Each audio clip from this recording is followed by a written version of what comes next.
I, 23-year-old female Chinese Australian, have been dating Andrew, 26-year-old male, half Vietnamese and half Australian, for 4 years and regularly stay at his place on the weekend.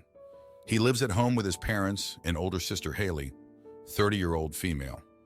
Not too long ago, Haley suggested that since I stay over often, I should start paying them for groceries and bills, though I'm still a student, so they aren't too strict with the amount. I transfer them $50, $100 here and there to cover my share. His family treats me very well, and I respect them. I have been really happy in my relationship, so what happened today was quite shocking to me. Andrew's mother, Louise, 60-year-old female, is Vietnamese and cooks amazing food regularly. I love her cooking. Today she had cooked a delicious pork rib and taro soup, and I ate some for lunch. At dinner, Andrew was going to make some instant noodles. So I asked him to make me a pack of Shin ramen, Korean spicy noodles.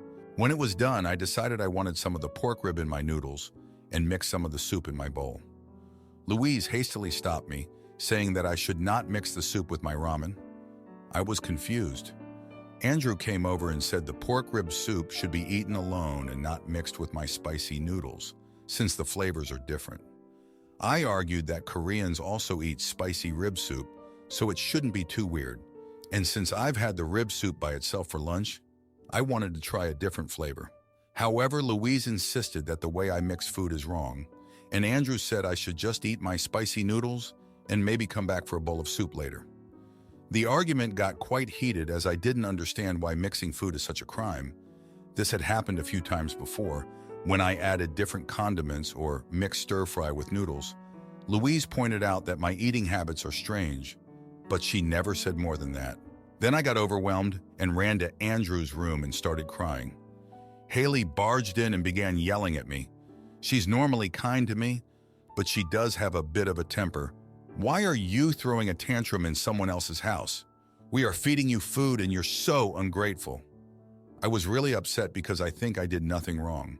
So in the heat of the moment, I stood up and screamed back, I paid for the food. Why should you care how I eat? I'm not forcing you to eat what I eat. If I go to a restaurant and pay for a plate of food, you think they'd kick me out for eating the food wrong? How ridiculous. In the end, I was so angry I packed my bags and stormed out of their house. After Haley got so mad, she said I'm no longer welcome at their house. And now I'm on the way home and crying, wondering what I did wrong. It really doesn't make sense. I tried to put myself in their shoes and say if Andrew wanted to eat Chinese dumplings with tomato sauce, my Chinese family and I would not care at all. We just laugh it off due to personal tastes. So am I the idiot for mixing food, having different food preferences, and upsetting my partner's family? Now for a few comments before the update. Comment 1, unpopular opinion, but I feel not the idiot. While you weren't paying for the food, I would understand their view a little more. But since you are paying for it, you should be able to eat it how you like. They shouldn't force you to eat in a certain way because of their views. That's being closed-minded to how other people view things, and TBH, I find that more rude. I understand the outburst. You can get overwhelmed and overly emotional at any age. I'm sorry this happened. The outcome got so out of control. Comment 2, everyone sucks here. I agree, it seems like unnecessary rules. However, as you said in your post, it's something they have highlighted before and you ignored. Ultimately, you are in their house and you should try and follow their rules. Also, and I mean this in the nicest way possible, grow up. There is absolutely no way a disagreement about how food is eaten should end in tears and tantrums. Now, for the update, thanks for sticking around for this update. So after that whole mess with the soup and noodles, things just spiraled. I thought maybe a few days would cool everything off, but boy was I wrong.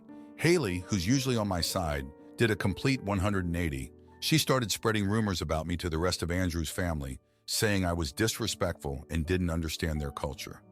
It's like she's trying to turn everyone against me. Then out of nowhere, Andrew's dad, who's always been quiet, lost his job. The tension in the house shot through the roof. Everyone was on edge and somehow I became their punching bag. Haley kept picking fights over the smallest things, like if I had left a cup on the table or if I didn't say thank you loud enough. It's like she's looking for reasons to be mad at me. And just when I thought things couldn't get worse, Andrew's ex-girlfriend showed up. She's been hanging around a lot, helping out with stuff since Andrew's dad lost his job. It's weird, she's all buddy-buddy with Haley now, and they whisper and giggle whenever I walk into the room. It's like they're in high school or something. One day I overheard them talking about me, saying I was just a leech on their family and that I'd probably leave Andrew now that his dad was out of work. It hurt, you know? I've been with Andrew for 4 years and I thought we were solid. But Haley and his ex, they're making me out to be some gold digger. The worst part is Andrew doesn't even stand up for me. He just tells me to ignore it and that things will get better. But how can I ignore it when it's right in my face? It's like he's blind to what's happening, or he just doesn't want to deal with it. Then, as if on cue, Andrew's mom, Louise, had a health scare. She fainted one day, and we all rushed to the hospital. It turned out to be stress-related, but it was a wake-up call for everyone. For a moment, it felt like we were a family again, all worried and caring for each other. But that didn't last long. Haley used the situation to play the martyr, saying she had to take care of everything now that her mom was down and her dad was unemployed. She made it seem like I was just an extra burden. And with Andrew's ex around, I felt like I was being pushed out of the picture. I tried to help, really I did. I offered to cook, clean, do whatever was needed, but Haley shot me down every time. She said I'd probably just mess things up or make Louise sicker with my weird food habits. It's like she's punishing me for that one argument and she won't let it go. And just when I thought we'd hit rock bottom, Andrew's dad decided to sell the house. He said it was the only way to get back on their feet. Everyone was shocked, but Haley, she just took control. She started making plans, deciding what to sell, what to keep, and where everyone would go. It's like she's enjoying the power a little too much. Andrew's ex suggested they all move in with her for a while, and Haley actually considered it. Can you believe that? The idea of living under the same roof as that woman makes my skin crawl. But Andrew, he's actually thinking about it. He says it's just temporary, until they find a new place. I'm stuck in this mess, watching it all fall apart. I keep hoping Andrew will snap out of it, see what's happening, and we can just leave this toxic situation. But he's so tied to his family, and I get it, I do. It's just, I don't know how much more I can take. Thanks for reading this far. It's been rough, and I needed to get it off my chest. My dad cheats and blames my mom, so I move in with him only to find out he's still a deadbeat and his girlfriend's pregnant. So I take him to court and win back my college fund. He stole.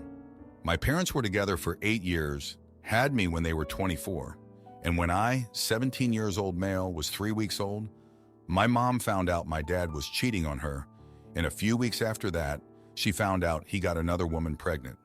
Their relationship was ended for good, and my mom hates my dad. She tries to hide it from me, but I know she hates him, and I hate him too.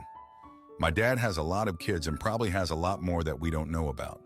We know about 9 of us, including me, and all of us have different moms. He has sole custody of 2 of them, 14 and 12. He has a few he hardly ever sees, and the rest he has about 50-50 custody with, which included me up until last year. He's not a good parent. He hates my mom. Of all the involved parents, my mom is the most financially and emotionally stable and has provided me with a life that none of my dad's other kids get. I always have what I need for school, never have to worry about running out of clothes or toiletries, and we are comfortable enough that I get to go on vacations and participate in any extracurricular activities I want. This was not helped by my dad at all. This was all my mom and what she provided for me. She has also made it possible for me to go to college if I want to.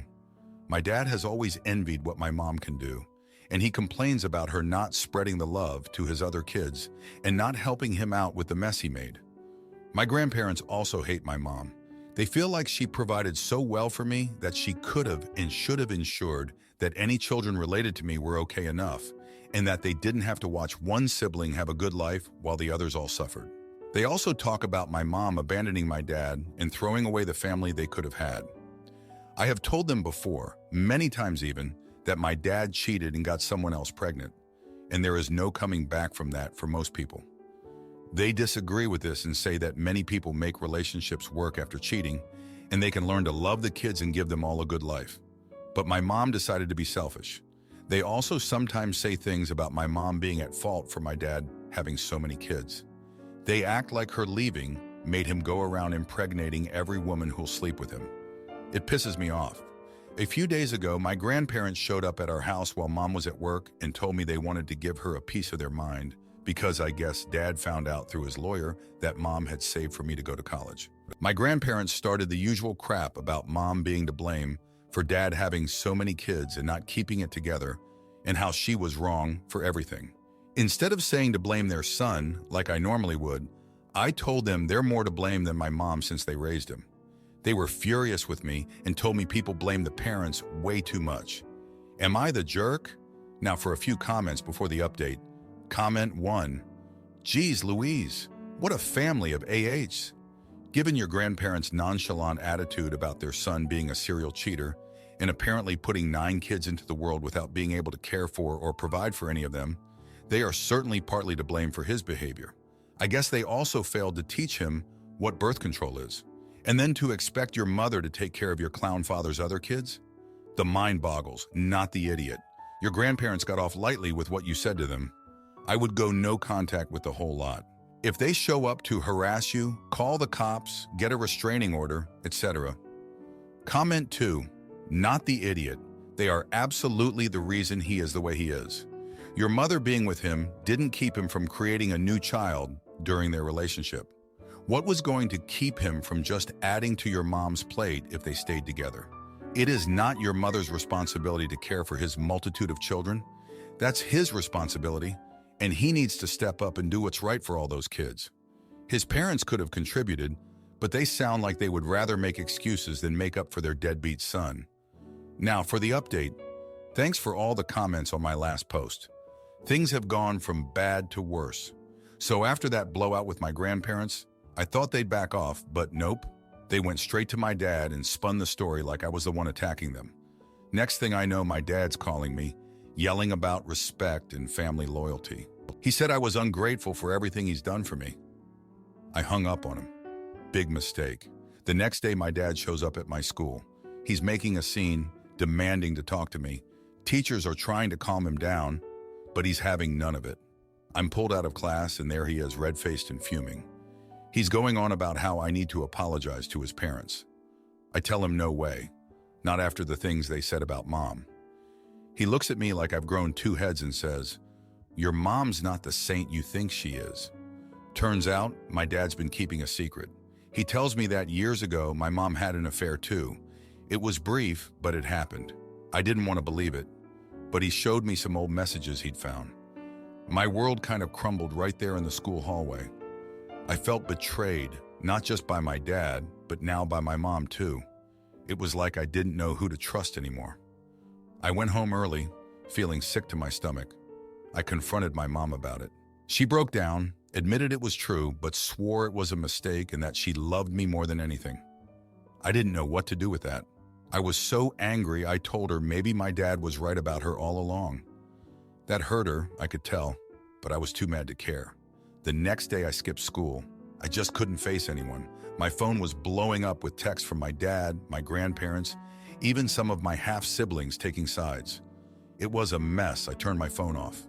Then out of nowhere, my dad's lawyer shows up at our door with papers. My dad's suing for full custody of me, claiming my mom's an unfit parent because of her past and that he's changed. He's a better man now. My mom's devastated. She's scrambling to find a lawyer, but money's tight, and this is going to drain what she saved for my college. I felt like I had to do something, so I went to my dad and told him I'd live with him if he dropped the lawsuit. I thought it would fix things. He agreed, looking all smug, and called off his lawyer. I moved in with him and my 2 half-siblings. It's been a week, and I'm starting to see I made a huge mistake. My dad hasn't changed. He's still the same guy who yells all the time, who can't keep his promises. The house is a mess. There's never enough food, and my half-siblings are always fighting. I miss my mom, our home, the stability, but I can't go back now, not after everything that's happened. And the worst part? I found out my dad's girlfriend is pregnant. Again, it's like he's just repeating the same cycle, and I walked right into it. I thought I was helping, but I just made everything worse. Thanks for reading.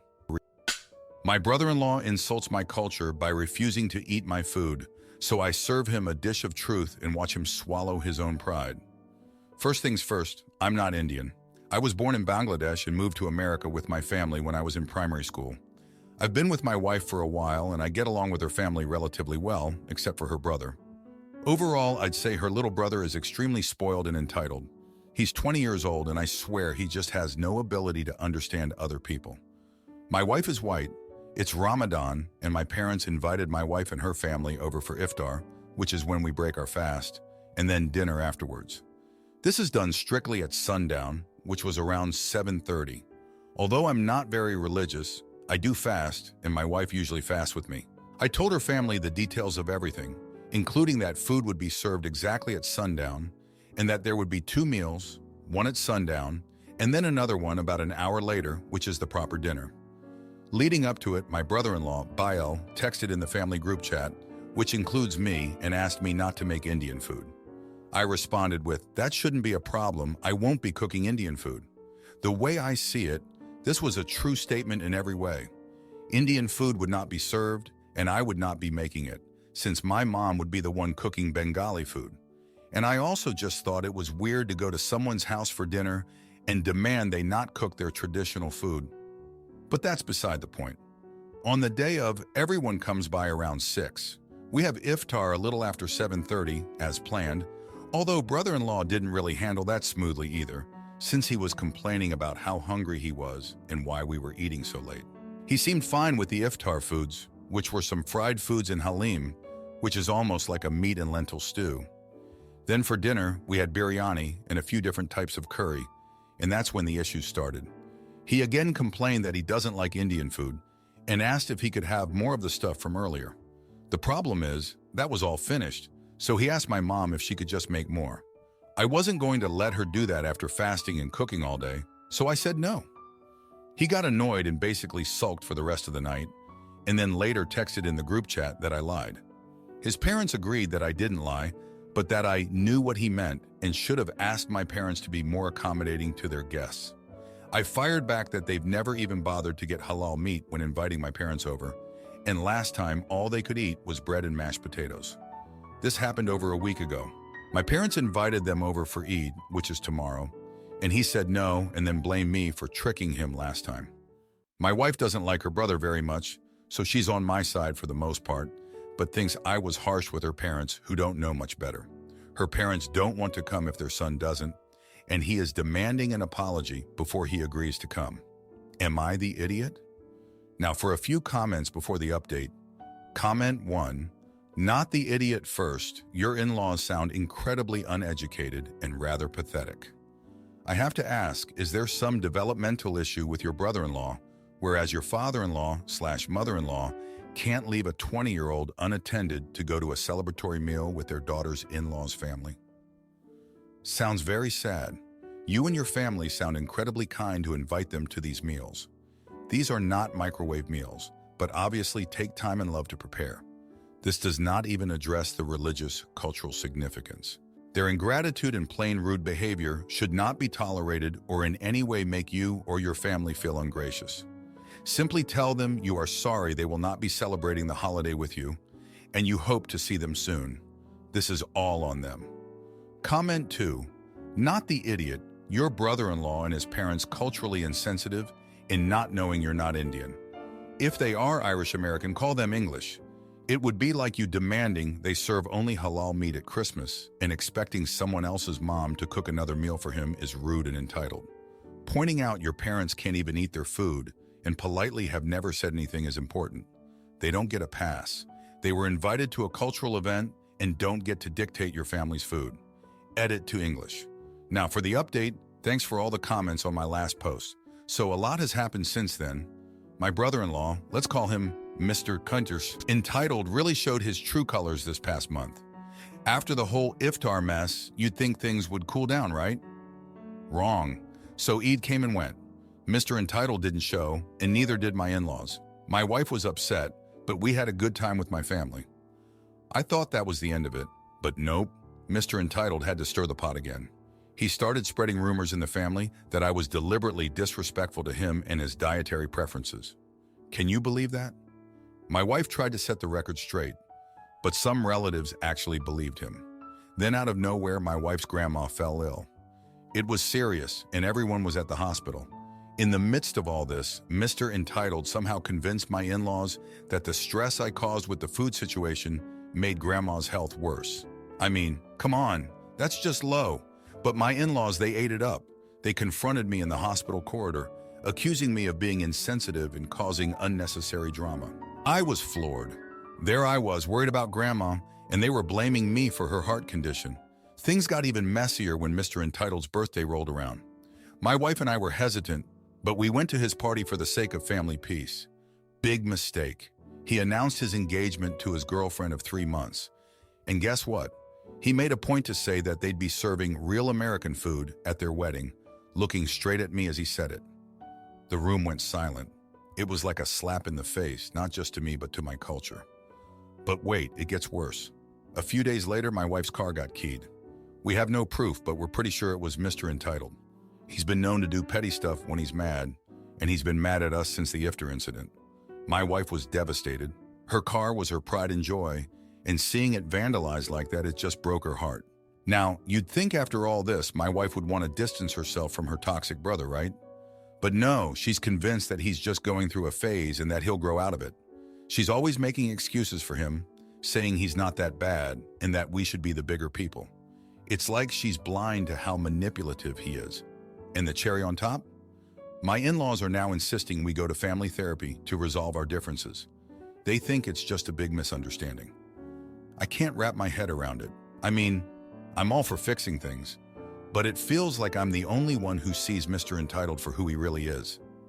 So here we are about to sit in a room with a therapist, my in-laws, and Mr. Entitled. I'm not holding my breath for any miracles. I just hope we can get through it without any more drama. But who am I kidding? With Mr. Entitled, drama is guaranteed. Thanks for reading. If you like this video, you'll probably like these too. Also, while you're here, please consider subscribing. It's your support that keeps this channel alive and allows me to make better and longer videos. Have a great day.